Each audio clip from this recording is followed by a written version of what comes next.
చంద్రబాబు నాయుడు గారు ప్రైవేట్ పరం చేసి దాంట్లో ప్రైవేట్ వాళ్ళకి అప్పచెప్పేసేసి ముడుపులు సేకరించాలని చెప్పేసి పెద్దగా ప్లాన్ చేసి కుట్ర చేస్తున్నారు. దానికి వ్యతిరేకంగా మేము ఈరోజు ఉద్యమం చేస్తున్నాం. రాష్ట్ర వ్యాప్తంగా చేస్తున్నాం. ముఖ్యంగా కందుకూరు కాన్స్టిట్యున్సీలో నలుమూలల నుంచి సంతకాల సేకరణ చేస్తున్నాం.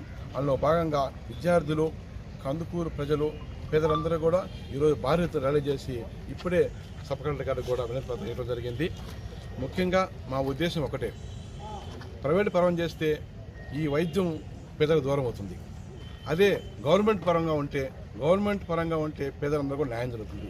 పేదవాడికి పెద్ద జబ్బు వస్తే ఇక్కడే మన జిల్లాలోనే ఒక హాస్పిటల్ ఉంటే, కాలేజీ ఉంటే ఇక్కడ మనం పేదలకు ఉచితంగా వైద్యం చేయొచ్చు.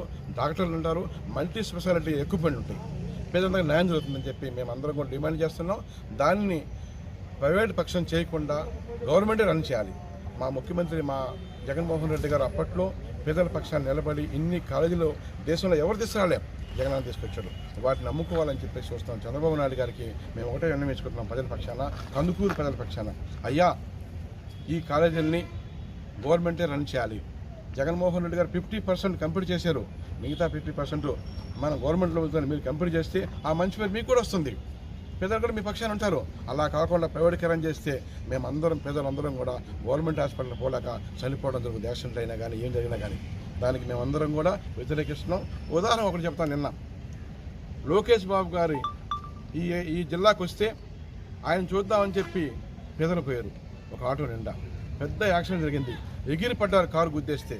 వాళ్ళందరూ కూడా ఏం చేయాలో తెలియకుండా ఒంగోలు రిమ్స్ హాస్పిటల్లో పోతే అక్కడ హాస్పిటల్ పేదల హాస్పిటల్ ఉంది కాబట్టి, గవర్నమెంట్ హాస్పిటల్ ఉంది కాబట్టి వాళ్ళందరూ కూడా ఆ జబ్బులు కూడా ఏదో దెబ్బలు తగిలియో అవన్నీ వైద్యం సగం మంది చేయించుకుని ఇంటికి వచ్చారు. మేము పళ్ళు ఖచ్చితంగా పలకరించాం, మాట్లాడాం. గవర్నమెంట్ హాస్పిటల్ సరిపోయిందయ్యా, లేకుంటే మేము ప్రైవేట్ హాస్పిటల్ వెళ్తే మా ఇల్లు వాకిలు ఏమైనా కానీ మేము వైద్యం చేసుకునే పరిస్థితి అని చెప్పి మాకు చెప్తే మేము నిజంగా జగన్మోహన్ రెడ్డి గారు ఎంత దూరదృష్టిని ఈ కార్యక్రమం తలపెట్టారని చెప్పి మాకు అర్థమైంది.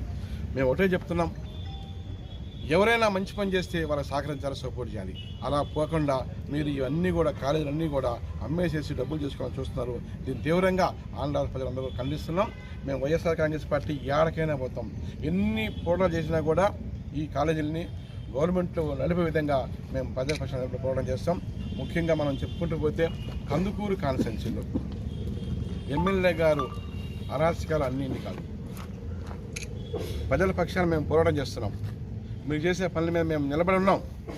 మా పార్టీ నాయకుడు, మైనార్టీ నాయకుడు రఫీ వైఎస్ఆర్ కాంగ్రెస్ పార్టీ అని చెప్పి చురుగ్గా కార్యక్రమాలు పాల్గొంటున్నారని చెప్పి, చురుగ్గా వీళ్ళు చేసిన భోగతాలను బయటపడాలని చెప్పేసి ఆయన బిఎస్ఎన్ఎల్ బిల్డింగు సబ్ కాంట్రాక్ట్ తీసుకొని రన్ చేస్తున్నాడు. 5-6 ఏళ్ళు అయిపోయింది. చిన్న డెవలప్మెంట్ చేసుకున్నారు. అక్కడ ఏమి ఇబ్బందులు లేవు, ప్రజలకు ఎటువంటి ఇబ్బంది జరగలేదు. వైఎస్ఆర్ కాంగ్రెస్ పార్టీలో పాల్గొంటున్నాడు, మైనార్టీని అందరూ ఏకం చేస్తున్నాడు. ఏదో విధంగా ఈ గవర్నమెంట్ వచ్చినప్పటి నుంచి ఆయన టార్గెట్ చేసేసేసి ఇబ్బంది పెట్టేసేసి కరెంట్ కట్ చేయించడం, అధికారులని మున్సిపల్ కమిషనర్ తీసుకెళ్ళిపోయి రూములను రాకు చేసేయడం, రకరకాలుగా మానసికంగా, శారీరకంగా అతనికి ఏదో విధంగా ఫైనాన్స్ పరంగా దెబ్బ కొట్టేసేసి అతన్ని జైలుకి పంపాలని చెప్పి కుట్రపూరిత రాజకీయాలు చేస్తున్నారు. అధికారం ఉంది కదని చెప్పి దాన్ని కూడా మేము తీవ్రంగా ఖండిస్తున్నాం.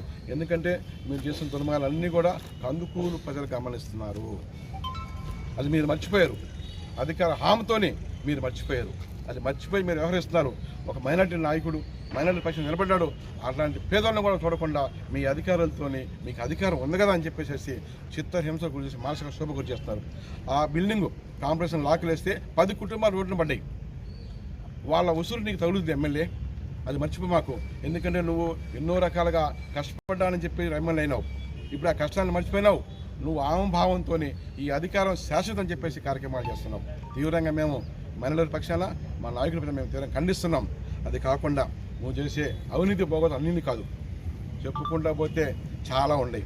కొన్ని మీకు చెప్పిన టైం ఉందని చెప్తాను. మండలానికి ఒక నాయకుడిని పెట్టాను, నీ అనుసరుడిని.